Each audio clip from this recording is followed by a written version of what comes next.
Hello, good listeners. This is Tales from the Mennonite Heritage Archives with another story about people, places, and events from Mennonite history. I'm your host, Dan Dick. This week's story is about Helena Reimer. She had an impressive career in public health nursing. Originally from Steinbach, Manitoba, Helena spent much of her career working overseas in Taiwan, Cambodia, and Egypt, with the United Nations Relief and Rehabilitation Administration and the World Health Organization.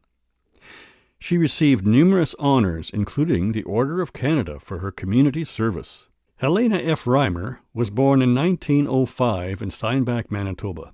She was the oldest child of Margaretha Friesen and Abraham Reimer and had 10 siblings. She began her career as a teacher and became keenly aware of the need for better health education while teaching in rural areas where the nearest doctor was miles away.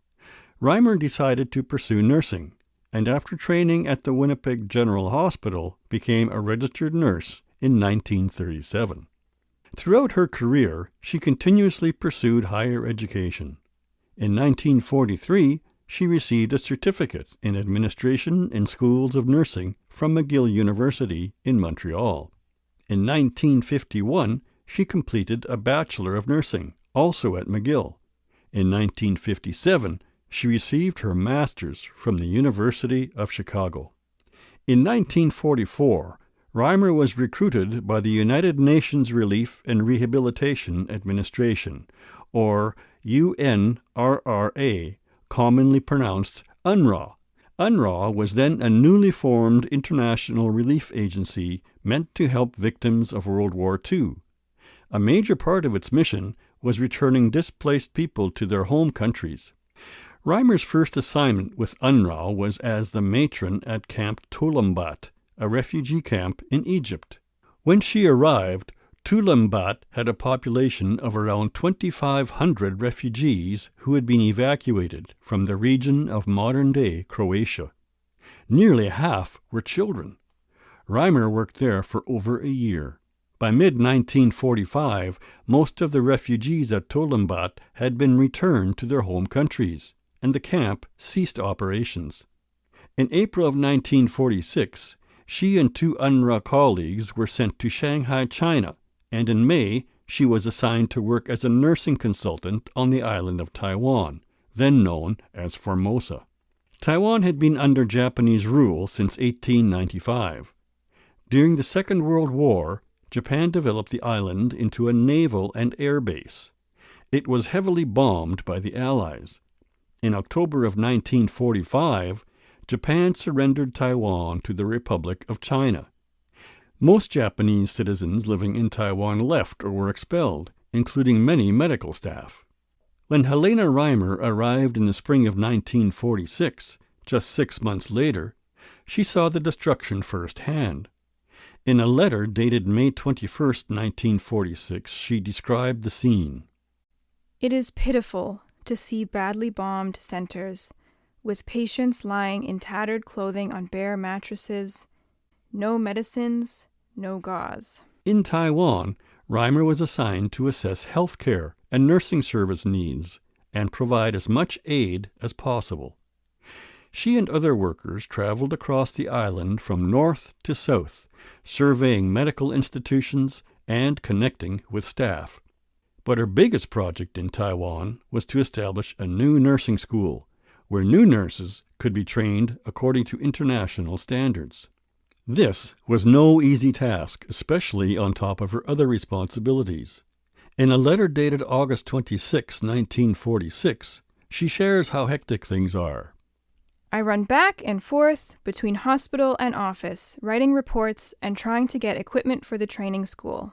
Helena had to constantly navigate the complex political situation in Taiwan. As it was now part of the Republic of China, the official language was Mandarin. But after 50 years of Japanese occupation and assimilation, Japanese had become the main language. In a letter written shortly after her arrival in Taiwan, Reimer described the language challenge. I speak Mandarin to one of the aides, and she interprets in Japanese to the other aides.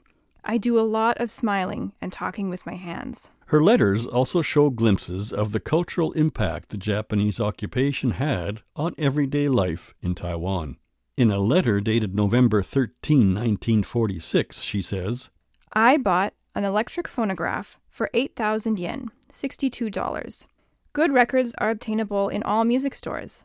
The Japanese liked classical music. But political tensions impacted Reimer's work in more immediate ways, too. Her plans for nursing school were disrupted in early 1947 by an anti-government uprising in Taiwan. Tensions had been building for some time as the Taiwanese people became disillusioned with the nationalist Chinese government. The unrest came to a head in early 1947 when a Taiwanese civilian was shot and killed by a state officer. The responding uprising, which later became known as the February 28th incident, was violently suppressed by the Chinese military. Many Taiwanese citizens were executed.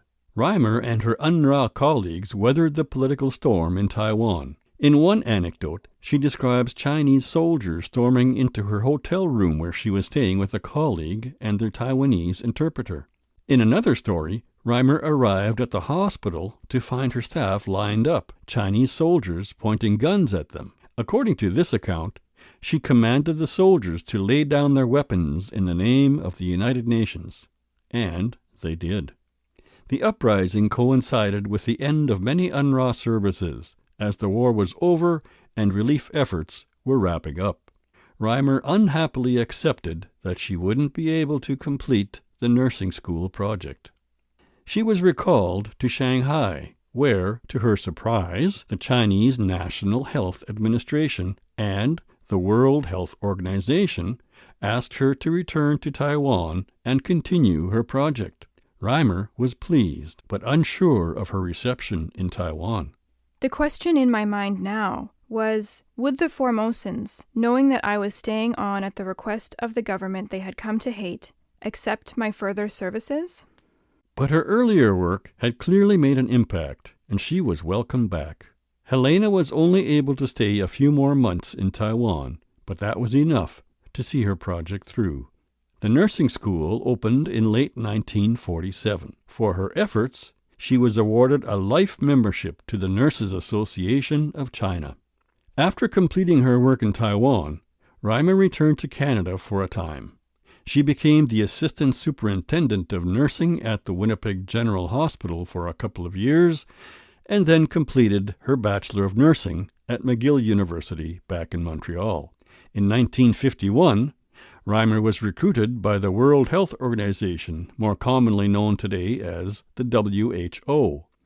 She prepared to go overseas again, this time to Phnom Penh, Cambodia, as a senior nurse educator. At the time, Cambodia was a French protectorate and under French rule. She learned French in Geneva, Switzerland, before departing for Phnom Penh.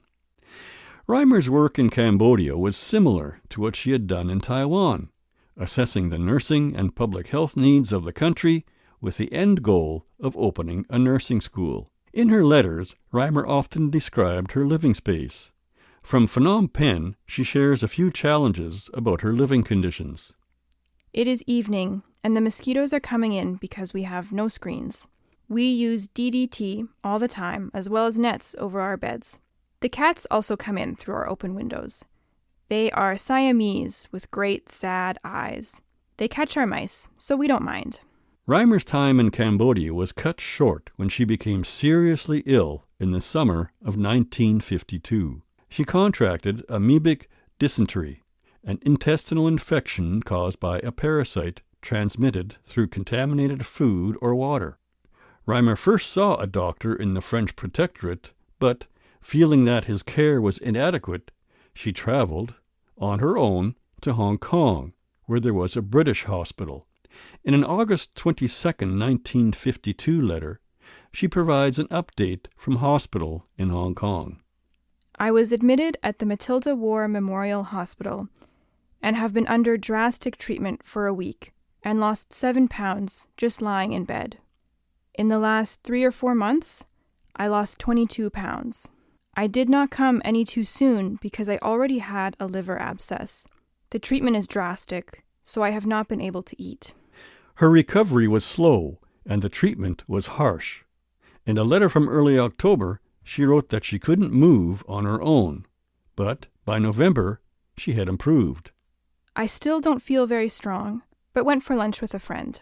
The doctor says I look much better, and my hair has begun to grow in again. Throughout her months-long recovery, Reimer was anxious to get back to Cambodia and finish her work, but it was not to be. In a letter dated December 1st, 1952, she provides an update. I walk well now, but get very tired. My physician will not let me return to Cambodia, even to pack.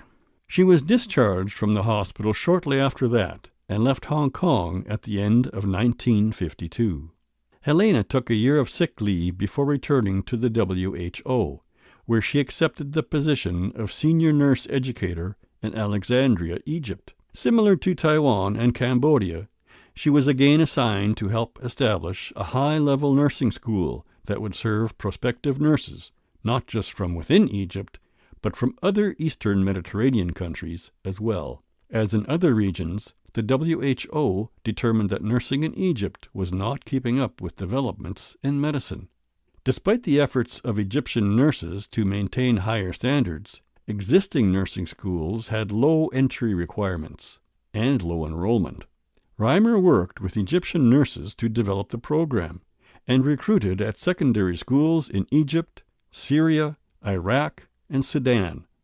The Institute of Higher Nursing was established within the University of Alexandria's Faculty of Medicine and opened in the fall of 1955 after 2 years of hard work. Despite being a WHO employee, Reimer was appointed as the first director of the institute. She stayed on for a year, but decided it was time to go back to North America in the summer of 1956. She took a year of study and earned her Master of Arts in Social Sciences from the University of Chicago. Then she returned to Canada and took up the position of Secretary Registrar for the Association of Nurses in Quebec. Reimer served there for 12 years, after which she began her well-earned retirement. Returning to Manitoba, Reimer jumped into her retirement plan. She had designed a program of study for herself in art, literature, and history, and took courses at the University of Winnipeg for several years. At the same time, she volunteered with the Citizenship Council of Manitoba, helping new immigrants with their studies. She also volunteered with seniors and spent time reconnecting with her family after so many years away. Reimer received numerous awards in recognition of her work. In 1974, she was inducted into the Order of Canada, received a life membership to the Manitoba Association of Nurses, and was awarded an honorary doctorate at the University of Winnipeg. In 1977, she received the Queen Elizabeth II Jubilee Medal. Helena F. Reimer passed away in 1993. In 2021, she was posthumously selected as a Manitoba Woman Trailblazer by the Nellie McClung Foundation. Images and documents from Helena Friesen Reimer's impressive life and career are available at the Mennonite Heritage Archives in Winnipeg. To see some related photos online or to hear this episode again, visit mharchives.ca. If you have questions or comments about this program, email us at info@mharchives.ca. Hello, I'm Conrad Stace, the archivist at the Mennonite Heritage Archives. Your donations help preserve and share stories like the one you just heard. To send a gift, visit our website at mharchives.ca and click on Support, or give us a call at 204-560-1998. Thanks also to our partners, Canadian Mennonite University, the Centre for Transnational Mennonite Studies, Mennonite Church Canada, and Golden West Radio. Coming up on our story schedule are a pair of episodes about the Altona School shooting of 1902. Today's story about Helena Friesen Reimer was researched by Kaylee Dick and Conrad Stace and written by Kaylee Dick. Excerpts from Helena's letters were read by Kaylee Dick. I'm your host, Dan Dick. Tales from the Mennonite Heritage Archives will be back next week with more stories about people, places, and events from Mennonite history. Thanks for listening.